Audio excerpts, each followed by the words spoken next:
The galaxy was not a safe place anymore. Across distant stars, a silent danger had appeared. At first, it was only whispers on trade routes. A single ship reported that its crew had fallen sick, with strange symptoms. Then another world sent an emergency call. Then another. Within a short time, everyone knew that something new had entered the galaxy, something deadly, something no one could understand. The disease did not spread like anything known before. It was not carried by air, not by water, and not by touch. It appeared suddenly, as if the sickness itself chose its victims. One alien would wake up weak, trembling, their skin pale or changing color. Their eyes grew heavy and full of sorrow. They would speak less, eat less, and finally stop moving. At all, no medicine helped, no cure was found. Entire villages became silent within days.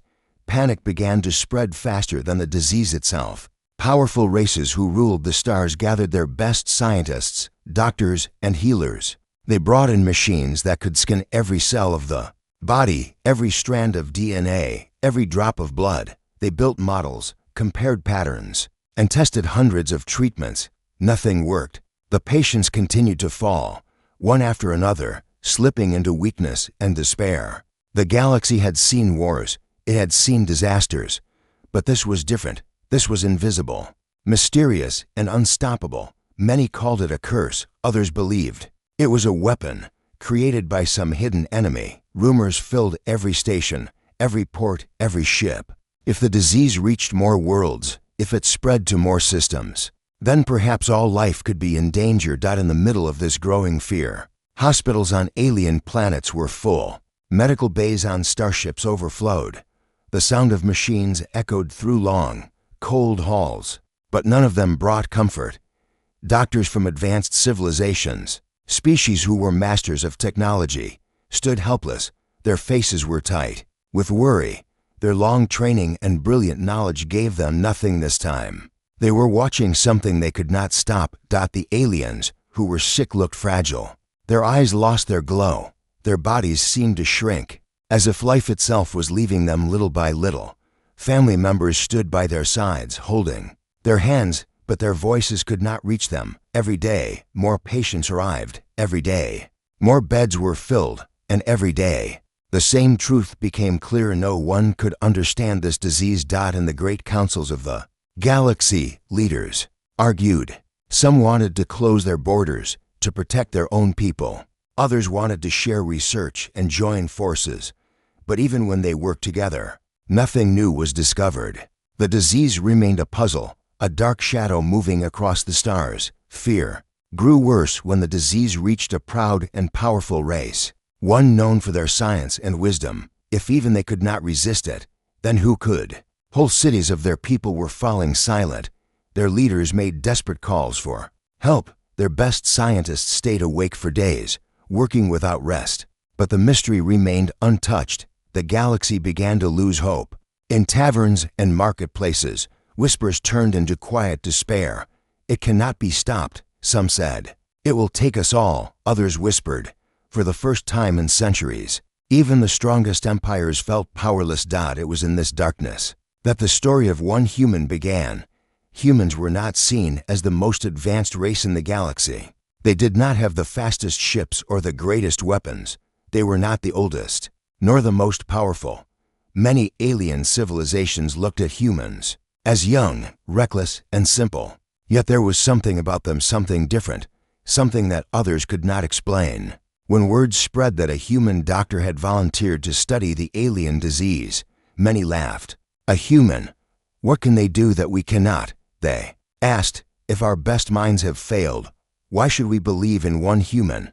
But still, this doctor traveled across the stars. He stepped into ships where fear was heavy in the air. He walked into medical bays filled with suffering. His eyes saw what others had seen, but his mind searched in a different way. While others looked only at the science, the human doctor listened.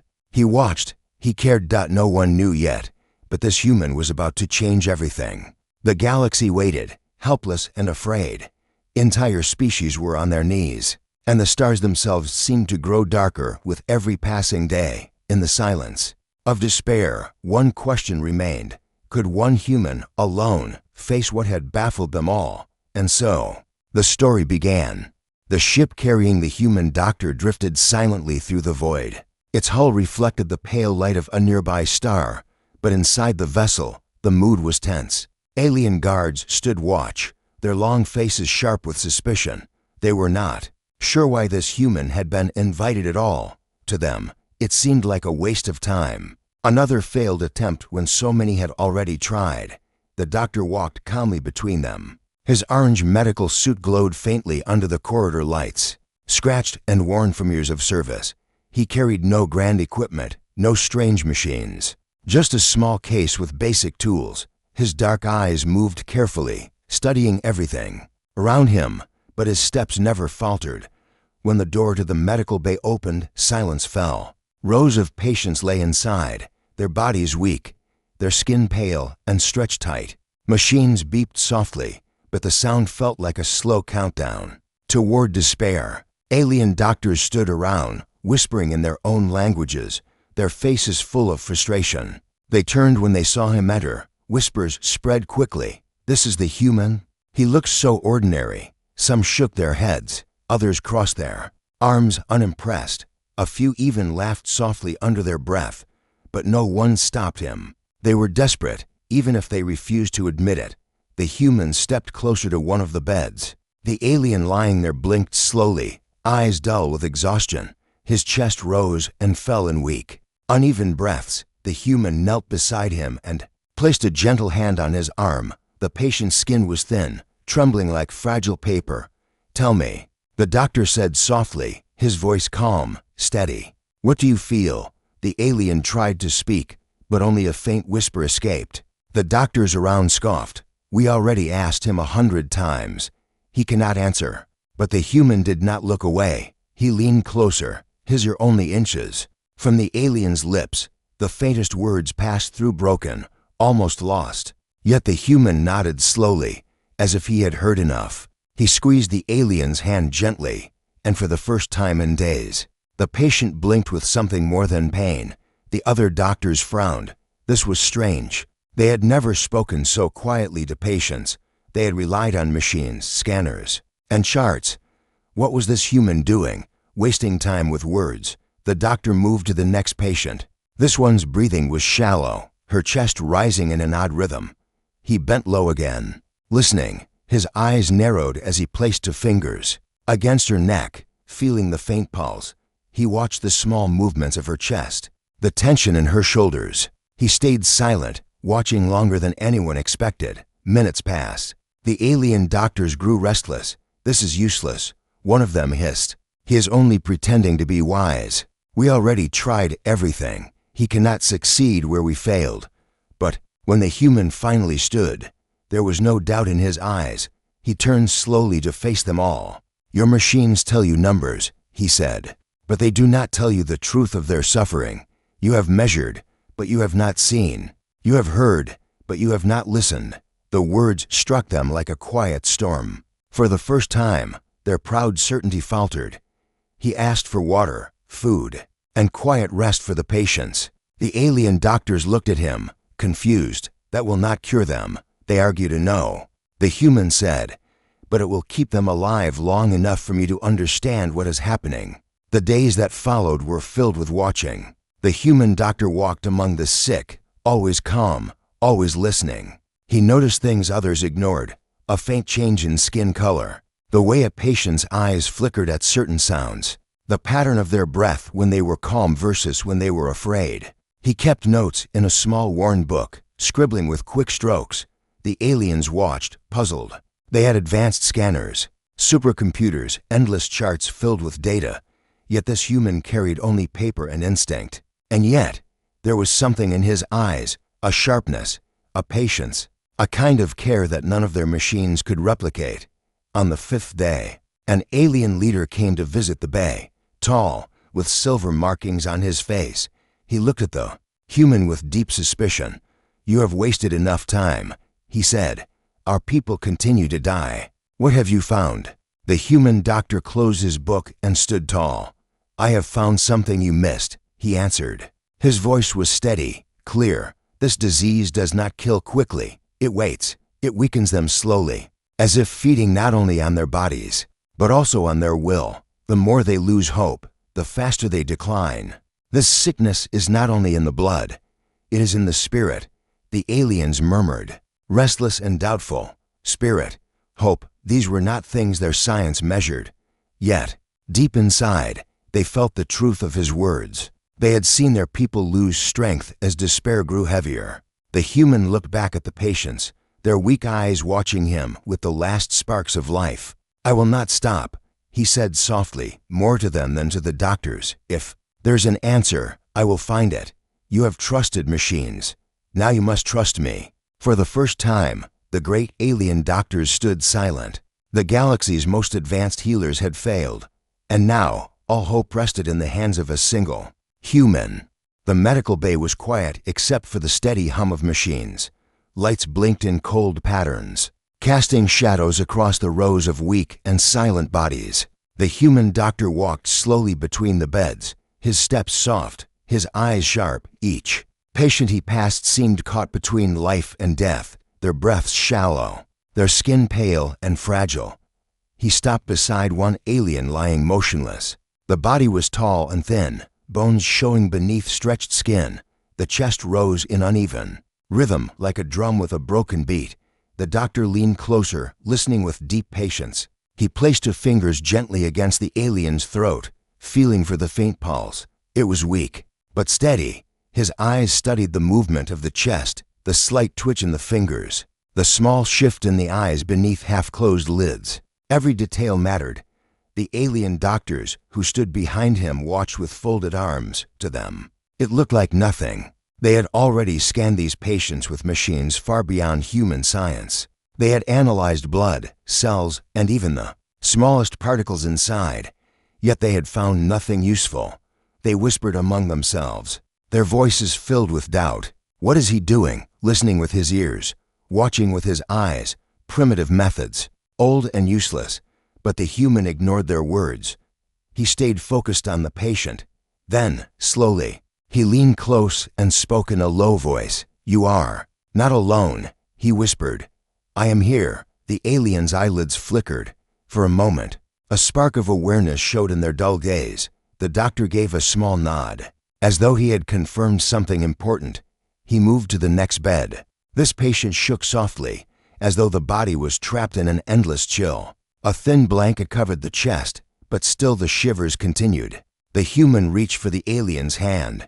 It was cold, but when he held it gently, the shivering slowed. He looked back at the other doctors. They are afraid, he said quietly. Fear's making them weaker. The disease is not only inside their bodies, it is inside their minds. The aliens scoffed. Fear cannot change blood chemistry, one said. Fear does not infect cells. The human did not argue. Instead, he watched as the patient's shaking slowed further, almost fading completely as he held the hand tighter. He made a note in his worn book. Contact helps. Comfort matters. The alien doctors exchanged uneasy glances. It was strange, unsettling even, but none could deny what they had just seen. Hours passed. The human continued his careful rounds. He studied skin tones, the rise and fall of breath, the pace of heartbeats. He tested responses to sound, to touch, to silence. Every time, he wrote quickly in his book, filling page after page with observations. He drew simple lines, arrows, and marks, while the alien scientists built charts and models with machines. He built a map in his mind, a pattern of hidden truths. At night, when the others rested, the human stayed awake. He sat beside the sick, watching them sleep, recording every small change. He noticed something the others had missed. The patient's breathing grew steadier when someone stayed near them, when they felt watched over. But when left alone, their decline returned quickly. It was as though the disease thrived on loneliness and despair. By the third night, the alien doctors no longer laughed. They watched in silence as the human moved among the beds. He had no great machines, no glowing scanners, yet he seemed to see what they could not. His methods were old, simple, but his results were undeniable. One morning, as the first light of a nearby star shone through the ship's windows, A patient opened their eyes fully for the first time in weeks. The alien's voice was weak, but clear enough to be heard. "You stayed," they whispered to the human. "You did not leave me." The room froze. Every alien doctor stared in disbelief. They had expected another silent day of decline, another step toward death. But here was a patient speaking, alive, even if weak. The human smiled gently. "Yes," he said softly, "I stayed." He wrote again in his book, his hand quick and sure. The aliens crowded closer, demanding to know what he had discovered. But he did not answer yet. He only said, "There's more. I must see more." And so he continued, bed by bed, patient by patient. His eyes caught the smallest details that machines ignored. He began to see the shape of the puzzle forming, a hidden pattern behind the disease. Each clue was small, but together they whispered of something greater, something not just biological, but deeper, stranger, almost alive. By the end of that long day, the alien doctors no longer questioned him out loud. Their pride kept them silent, but in their hearts, a new thought was growing. Perhaps this human, so ordinary and so simple, was seeing the truth they had missed. The medical bay was still filled with sickness and sorrow, but a thin thread of hope had appeared. Fragile but real, the human walked quietly among them, his book filling with answers. And somewhere in the silence, the disease itself seemed to wait, as if watching him too. The human doctor stood in the center of the medical bay, surrounded by silence. The alien doctors waited, arms crossed, eyes sharp, their pride wrapped around them like armor. They had not spoken to him much in days, but they watched closely. They could not ignore what they had seen: the patients who grew calmer under his care, the small signs of strength returning, the spark in tired eyes that had seemed lost forever. He closed his book and looked around. His voice was calm, steady. "You measured everything: blood counts, cell growth, organ decay. But you did not see the pattern." The aliens frowned. Patterns? They had built entire models out of numbers. What could this human see that their machines had missed? The doctor stepped closer to one bed. The patient lying there was breathing unevenly, a faint tremor shaking his hands. The human pointed. "His weakness grows worse after loud noise," he said. "Notice how his chest rises." Too quickly after the alarms sound, he turned to another bed. "She declines when she is left alone for too long. Her body slows not because of the disease itself, but because she feels abandoned." The aliens shifted uncomfortably. Such ideas sounded unscientific, soft, almost foolish. But they remembered the patient who had spoken again, the one who whispered. "You stayed," the doctor continued. "Your machines cannot see this because they cannot measure fear. They cannot read despair. This sickness is not only in their blood, it feeds on their minds. The more hope they lose, the faster the body falls." A sharp laugh escaped from one of the alien physicians. "You believe hope is medicine?" he asked mockingly. "What cure comes from emotions?" The human did not argue.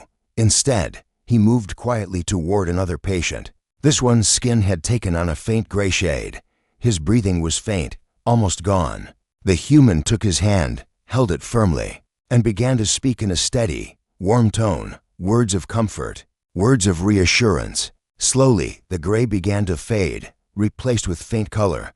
The alien's chest rose more evenly. His fingers twitched in response, clinging to the human's hand. The mocking doctor's voice caught in his throat. No machine had done that. The human turned back, his gaze sharp. "Emotions change the body. They always have. You ignored this because you believe yourselves too advanced for simple truths. But the truth is here, in front of you. Look at them, watch them, feel their lives. That is how the answer will come." For the first time, no one argued. The days grew longer, and the doctor's methods grew bolder. He combined small doses of alien medicine with human techniques. He changed the rhythm of light in the room, softening the harsh glow into something more natural.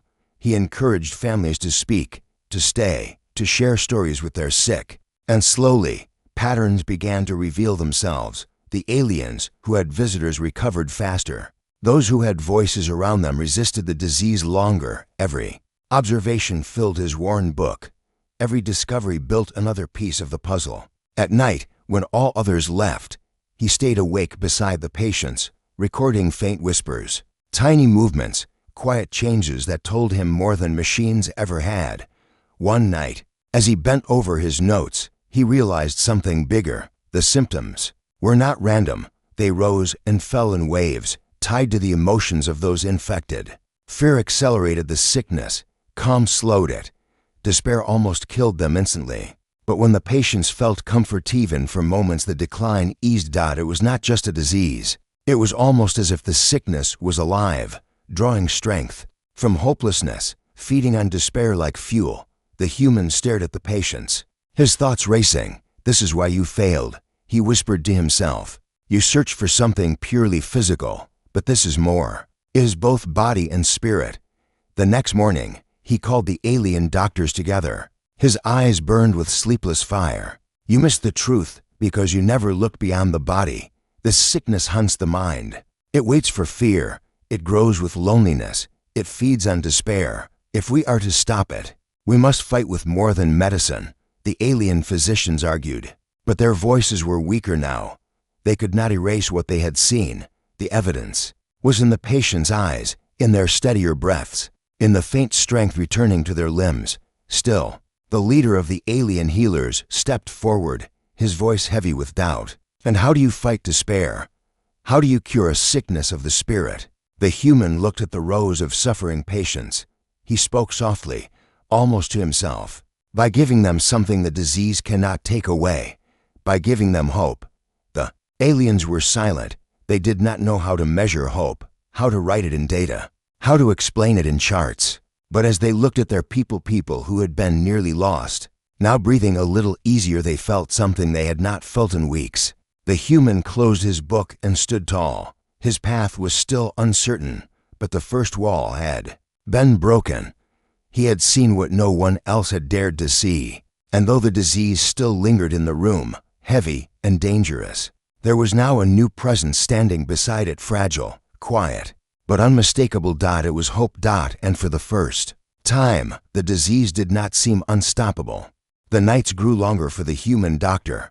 While others rested, he sat at a narrow desk beside the rows of patients, his small book open, a dim lamp casting golden light over the pages. His eyes were tired, but they did not close. Each sound in the bay mattered to him: the shallow cough, the shifting of weak bodies, the faint change in breath. He recorded everything, line after line, as though he was chasing shadows across the page. He had begun to notice something deeper, a hidden rhythm behind the disease. At first it was only a whisper in his thoughts, too fragile to trust. But the more he watched, the more it grew clear. The sickness was not random. It followed a strange logic, a rhythm of decline tied to the emotions of its victims. Fear made the symptoms worse. Loneliness brought sudden collapse. Comfort and company slowed the decay. It was not only a disease of the body, it was a battle for the mind. One evening, as silence filled the bay, the doctor leaned over the bed of a frail alien. The patient's chest rose in uneven bursts. Their eyes barely open, the doctor touched their hand gently. The alien's gaze flickered, searching. "Do not give up," the human whispered. "You are stronger than this." The alien blinked once, as if answering, before slipping into uneasy sleep. The doctor sat back, his heart heavy but also filled with certainty. He had discovered the hidden face of the plague. The alien physicians still doubted. They gathered around him, demanding proof. "We need numbers," one said firmly. "We need evidence. Something we can calculate. You speak of feelings, but feelings cannot cure." The human doctor met their eyes without fear. "Then watch," he replied. "Watch with me, and you will see." For 3 days and nights, he showed them. He sat by the patients who were near death, speaking calmly, offering quiet strength, holding hands when despair took over. Every time, the decline slowed. Their breathing steadied. Their eyes flickered with faint life. The alien doctors watched, and though they argued in whispers, they could not deny what their eyes told them. The human then turned to the machines they had trusted so deeply. He asked for simple tests, simple readings: heart rate, oxygen flow, neural activity. Nothing advanced, nothing complex. And as he comforted patients, the numbers shifted. Small improvements appeared. Measurable, undeniable. The alien doctors fell silent. Their pride was breaking. Piece by piece. At last, the humans spoke. This disease is clever. It feeds on fear. It drinks despair. The body cannot fight while the spirit is broken. You tried to cure the body alone. That is why you failed. But if we fight both together, mind and body, we can win. Still, there was one problem: how to treat both at once. Comfort slowed the decline, yes, but it did not remove the sickness completely. The human knew he needed more. He needed a cure that combined medicine and hope. He began to experiment quietly. He mixed alien treatments, drugs that healed cells, injections that fought infection, with human methods that cared for the heart. Soft voices, steady presence, warmth, and reassurance. He noticed that when the body received medicine and the mind received comfort, the results multiplied. Recovery became faster. The disease lost its grip. One night, after long hours of work, the doctor leaned back and stared at the ceiling. His hands trembled with exhaustion, but his heart burned with new fire. He had seen it: true recovery, not just delay. A patient who had been near death sat up in bed that morning, their voice steady, their eyes alive. The alien physicians called it impossible, but it had happened. That was the moment of discovery. The human wrote quickly in his book, his words sharp and urgent. The cure must unite two paths: the science of the body, the strength of the spirit. One without the other fails. Together they succeed. The next day, the alien leader returned. His face was dark with doubt. Our people continue to fall, he said sternly. We need answers, not theories. Do you have them? The human held up his small book, the worn pages filled with notes. Yes, he said simply. But you must trust me. The leader's eyes narrowed. Why should we? You are only human. The doctor's voice hardened. Because no one else has given you hope. Look around. Your people breathe because of what I have done. They live because I stayed. If you want the cure, then stand with me. The room was silent. The alien doctors shifted uneasily, their pride fighting with the truth in front of them. The leader finally gave a slow nod. Then show us, he said. And so the human prepared. He built a plan of treatment, not only for the body but for the mind. He arranged the medicines, calculated the doses, and combined them with care that no machine could give. Every detail mattered. Every word, every gesture, every moment of comfort became part of the cure. That night, as the stars burned cold outside the ship, the human stood alone beside the patients. His heart was heavy, but his spirit was unbroken. He had found the path no alien had seen. The discovery was his, born of instinct, compassion, and human will. And though the disease still whispered its silent threat, the doctor knew the balance had shifted. For the first time since the plague began, the galaxy had more than fear. It had an answer. The medical bay felt like a battlefield. Rows of patients lay in silence, their bodies thin and fragile, their faces drained of color. The alien doctors stood at a distance, waiting, restless, doubtful. All eyes were on the human. He was preparing for the moment that could decide everything, the first test of his cure. He worked with steady hands. From the shelves he gathered vials of alien medicine, glowing faintly under the sterile light. He adjusted the doses, smaller than what the alien physicians had tried before. He added herbs and compounds from his own human kit, simple but powerful. Finally, he set aside his worn book, now filled with pages of notes and patterns, and looked at the patient who would receive the first treatment. The alien was near the edge of death, breath shallow, pulse fading, eyes half closed. The disease had already claimed many in this state. No one believed this one would survive the night. The human doctor knelt beside the bed. He took the alien's hand in both of his, firm yet gentle. I am here, he whispered. Do not give up. You will not face this alone. His voice carried a calm strength that filled the room. The alien doctors shifted impatiently. To them, words were useless, only the medicine mattered. But the human did not rush. He spoke steadily to the patient, his eyes never leaving theirs, as though his presence itself was part of the treatment. When the patient's gaze flickered faintly, the human began, He injected the mixture carefully, monitoring every reaction. The machines beeped softly, showing fragile numbers. The alien doctors leaned closer, waiting for failure. Minutes passed. The patient's chest rose unevenly, then steadied for a moment before faltering again. The human placed a hand over the alien's heart, speaking gently, "Stay with me. Breathe. You are stronger than this." His voice was low but firm, a lifeline in the silence. And slowly, the patient's breathing found rhythm. The machines showed a rise in oxygen, slight but real. The pulse grew stronger. Color began to return to the skin, faint but undeniable. Gasps filled the room. The alien physicians stared, their eyes wide. "Impossible," one muttered. "The treatment never worked before." "It worked now," the human said firmly, because it was not just medicine. It was hope. The patient's eyes opened fully, weak but aware. Their lips trembled, forming words barely heard. "I feel lighter." The room froze. This was no illusion, no trick. Against all expectation, the dying alien had turned back from the edge. The human did not smile, not yet. He knew one success was not enough. He moved to the next patient. Again, he prepared the treatment, alien medicine and measured balance. Human methods of comfort and presence. He spoke gently, his hands steady, his voice carrying strength. This time, the change was slower. But it came. The patient's body stopped trembling. Their breath grew deeper. Their eyes lifted toward him with faint recognition by the third test. Even the alien doctors stopped whispering. They no longer scoffed. They watched in silence, their pride breaking piece by piece. For the first time, they began to believe.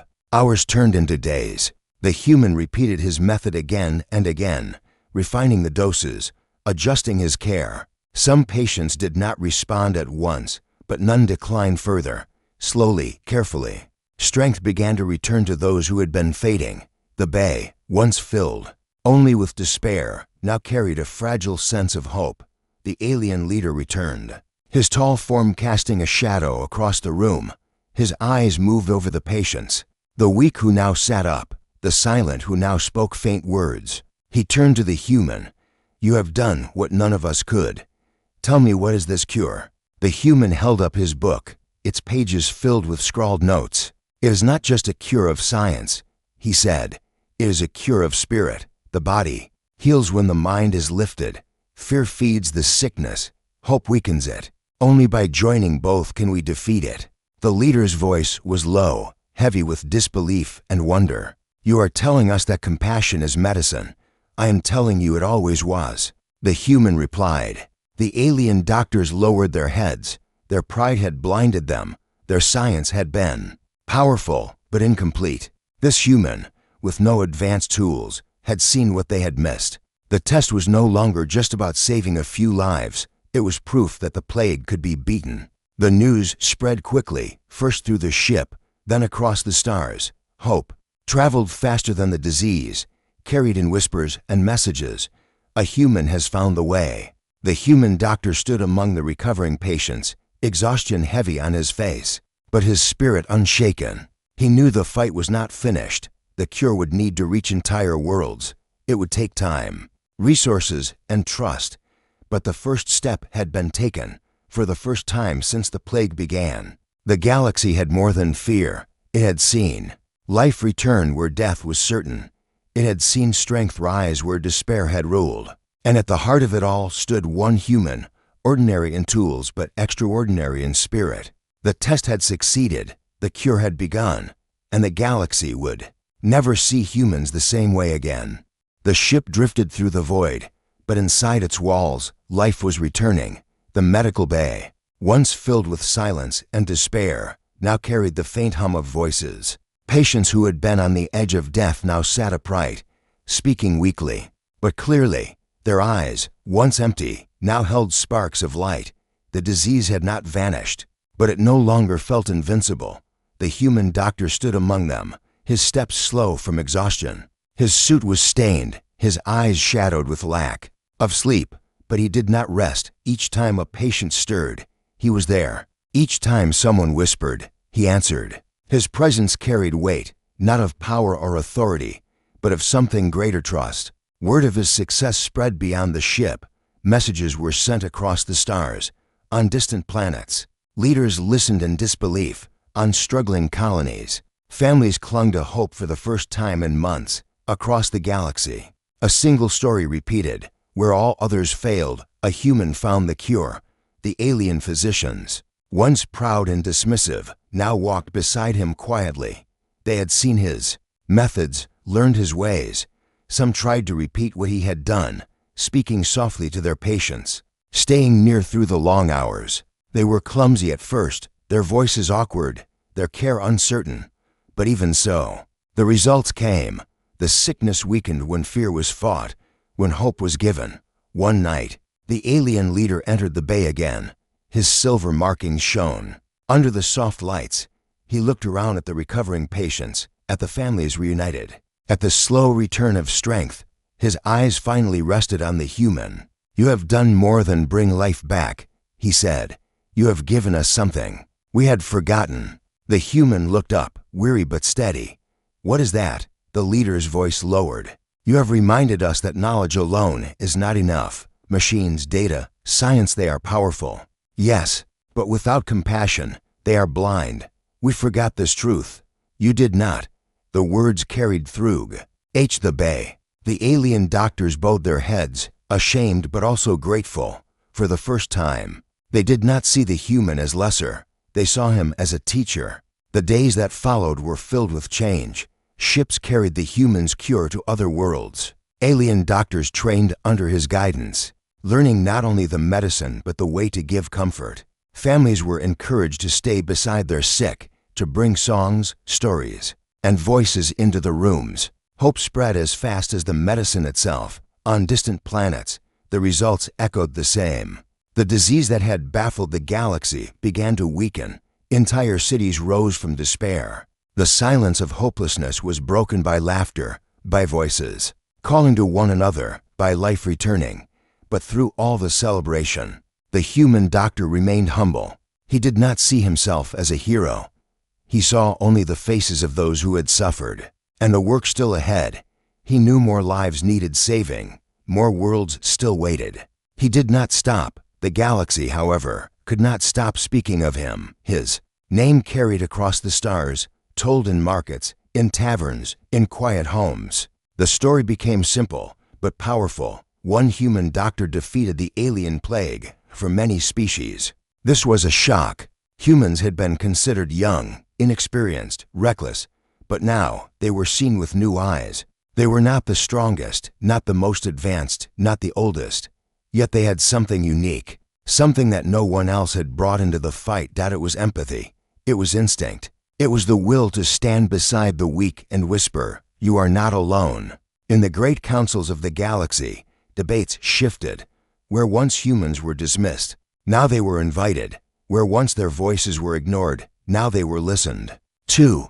The actions of one doctor had reshaped the way entire civilizations looked at humanity. The doctor himself never asked for such recognition. He walked quietly from one patient to another, never pausing to hear his own praise.